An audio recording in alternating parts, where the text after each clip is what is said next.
a lady in this hobby, and there's very few. There are not a lot of us around the show, that's for sure. Talk a little bit about why you got into this hobby and why you love it so much. So when I started in the hobby, I bought into my first group break, and it was a $300 buy-in. And at the end of the break, the last card that was pulled was a 101 Flawless Collegiate James Wiseman with the Star Swoosh, the Nike patch. RPA. Hooked. Yeah, so that was like at the peak. So this was probably beginning of 2020, right around when a lot of people got in the hobby. I started seeing it more on social media, and I bought in my first group break to kind of dabble in it, and I went from 300 and later sold that card for 3,000. Wow. So that was my first sale, and after that I'm like, wow, this is kind of fun.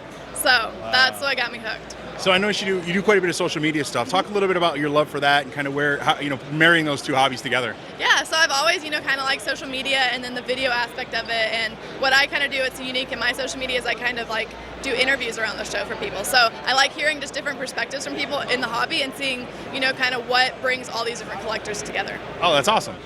So what's your current favorite PC that you have? Current favorite PC? I love Luka. Being in Dallas, Luka's my guy, so.